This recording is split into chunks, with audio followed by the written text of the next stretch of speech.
Ebusianfo me mo bibia kwaba aha eye GCN page so midin e de adwoa searching mestra na wa subscribe to my channel fa wonsa me notification bell ne so ube ya notification ene sa ne news de besu bia ubenya bia tie anase ubenya bia hwe e wo GCN page ha Sompa FM omo adwumade bia watu ne din ade ache bia na oman hene ya edubuache na o host program no every morning bia omo ye discussion efa politics ho both NPP and NDC na omo discussion omo eye na no efa eye oman penida da His Excellency John Dramani Mahama ba osanso aba as president na enano okolanche ne campaign ewo voter region ho na oman penida da John Dramani Mahama de ensem bebre etudwa ensem odi tudwa de ne bebre Ghana fo ya tibi unti ya mimbo bi nchrew ose oba obescrape eye as gracia no because the Ghana sikadodo afen so Ghana needs your friend say experience not experiments and your by nyama o mampenda da John Dramani Mahama so be de ebu aso bebre na eno na abedwafo mo wo Sompa FM ade ache bia dwumede so ba kodi tudwa na o kyerese o mampenda da John Dramani Mahama se wunima o ka che o say Ghana youth no we intentionally sacked you ye sheda pa na yesi ya adwempo ye boy ya adwempo na ye sack ye two fie akondwa ne so ye di over 1 million votes etu na dentia ebi ensi Ghana abakwa semu da so man penny a wote akondwa so na ye di over 1 million votes etu ebi ensi da ene say ultra nursing training allowances teacher training allowances uya bold edun se simi kokose se no kra no beto abede etie wa emfa ho ye to de tia o udidum so ba che se niam ode ba de bebre na ukọ ya wo sanso abe enye bibi fufu bia na no na omo eche se e wo discussion ne so se Ghana fo sheda na omo etu edi efi wo titru pa and nurses ba ya wo ben so won ka sa wo be restore allowances no because na do ba wo be restore se wo ba wo betwem se wo be maintain we don't know teachers day we don't know Doom so say besanso aba we don't know ye be kwa IMF we don't know one district one factory NDC NPP for to me we obeto aso we don't know e die mpa no man penida da John Dramani Mahama obeya won kan kyen ne yenti I say man penida da John Dramani Mahama de Ghana for ya adwin e dia agro bi say na discussion is no mo e kye say ensem man penida da John Dramani Mahama okaka on ba kumpo ni we hwe kwem ba kumpo ni ho etumi edikan na ye di achi say ye kwoto aba ma no our polling station 2024 yen kokomati just as some penda da John Dramani Mahama kan en kafsum enti no ka be ya ko fa pacha obi kan che Ghana for so Ghana for mesremo me be ye bone afi ma kwotena ase hu se NPP for ba kra mo kwado mo komo ye kra enti me be ye se na se o man penda da John Dramani Mahama nim ni sa na emom no o the full vim na e ba che se as man penda da John Dramani Mahama already call your president bi say ojo ho kra won tiaze Adofienti nsema ye course so e was Sompa FM ade a chen bia dwumede so primaries and a bio so no or share the mess up in the economy and the cry of Ghanaians, but as to whether Ghanaians are crying for him, and also another question, that is it. Ghana for soon amemwo ye de ani to na do so why be there nanso so the latter part why they hwamodie bi aba Ghana for binom fi say jedi onana kan na ye hunu just as yaw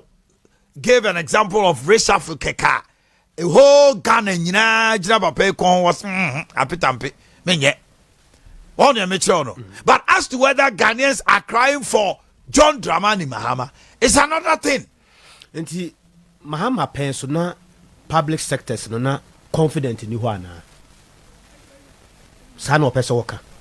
because the old cancer no you better refer way back into history say history class or study history no ne fen ne depa no o compare run in no akabom then you move on. That's right. Into now person what say the time no na public sectors no na confident ni ho ana e hade a wo kan ho asem nra e question na me so there is no confidence. Yes. No person what say na ne pen so be an time ne bi o na and ne bi ananado na ama. Also, he used even a word clueless. And near Mabia, a ma Ghana for to a batia and this ya manukuno. enra wo boso enra yese bi obi a won pese obeka no kore oboso ye be nema no boss one ye de omayi mutumi ne ahode nyina ne oman na dodode nyina ma no as president sebe ya setena mu na boa yen wo se nyame ya adom na oba ebetena kunwa kase yi so a ade bia te se niema aka wuram so wo Ghana ha se na manfo asetena mu apomuden ho nsem no bed syndrome yehunu bi wa ha o yehunu bi wo Ghana ha o eno ye social ya setena mu nsem o ye wo krom ha se ena na mabura wie suku a munya adwuma nye o ni o man mu ha o mabura wie suku ro munya adwuma nye o na ye wo yeti o man mu ha o nurses ahodo ye sun ye yehunu ye o yehunu yi atibi akenkan bi wo Ghana ha se ya but we gave you all the resources say fire adwuma de mayen obeso ose wo kire yen say maburu ni future nti da ben wo hunu say Ghana maburu no ye ni future and he is the savior da ben a former president hunu no say e maburu ni future afen na wo ba o second coming no asam no wo kan you nti it means say Ghana ni bia ba obenya adwuma ye is that the point say the former president person wo kire ya na se wo bia adwuma ma maburu no bebre enya bi ye ya nkoma mpa ne nsew Ghanaians youth they intentionally punish you because of some master tremo ye dead ma wo mo nurse for to abatia you are aware nurse for to abatia because kwabana kase me ba ya wo kosuku no woni bi na ne dala wa so de bebre no o ke kan se bebre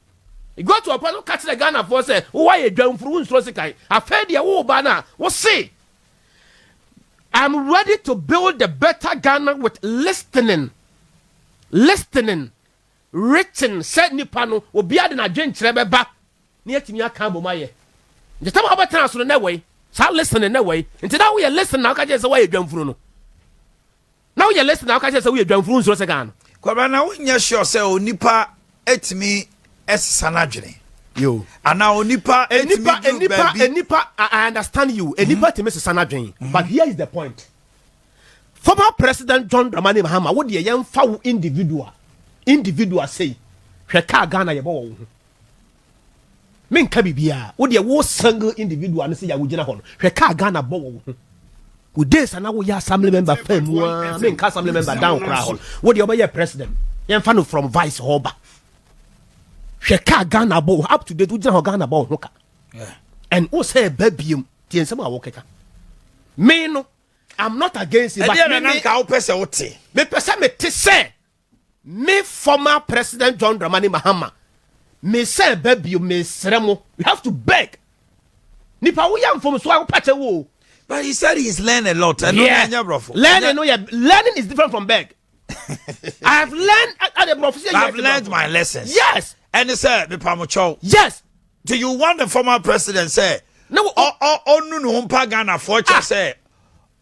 wanya niema bi enti oba akwa woni ne tena wo jare no wokọ no oba wo de na busua pani ene ne sofo bi ne wo be ma no nipa bi a wo fele no e ka ho ba ofi se onye sa de no dabi won kire no hu bia se mess na okọ so ye no wo ba no ba adresse won kire no hu bia me na me hu kwamra kasi na bia me hu no sa de a someone should prove me wrong Mahama na ogina ho no former president no me hu se wa kire no hu ade bia based on what me hu ye and no ansem a kan ye no me head that tro ne nsem o se ne kasa na ye te se obi a se wadi o mampani na wie kra enso afa de ye be kwa aba na yakoto asuse kwabrado fo ne benya asuse hwan ne benya you don't know do say MDC fo no hu say o ma market wa wie into front line de Mahama no 100 meters no o se wa bie gab no kakra but Ghana mabura minim wo mo no e bia si wote ni bu Ghana mabuna minim wo no delegate na minim wo mo no sa wo ya Ghana ni ade na o kase bi obe pay wo back ene na ade nti yesi da wo betu bo atware asuo fra wo no nye sa da na mpafin besiw e kase mu odu ti the former president John Dramani Mahama me no enura pedi wo kan ya matro de nyina ya gumanim wo ka bia na matro ene gumanim yi na kwara mi hu in all ma me hwe e de ba de na o kan ya convince wo out of all me no all what you wrote me no based on say wa ba pen abadia kunwa no so pen na wo ye vice president permit me account with authority say the late John Evans Fifi atame say adwuma no nyina Mahama pa na ye ne kese Mahama de be ye adwuma no kese because one anwumre na wo koda no ye the vice president ade tie no ye the president ya so ye ni in that's right nti adwuma no nyina no Mahama ye no kese no a na otena konwa no so up to date why enjoy bibia wo say enjoy bia and wo say ba bie mu nti mi hu ade e wo mu a ade a e wo mu a sabi me kwabra kese no Ghana ni a obeye fair anopai NTB da enye wo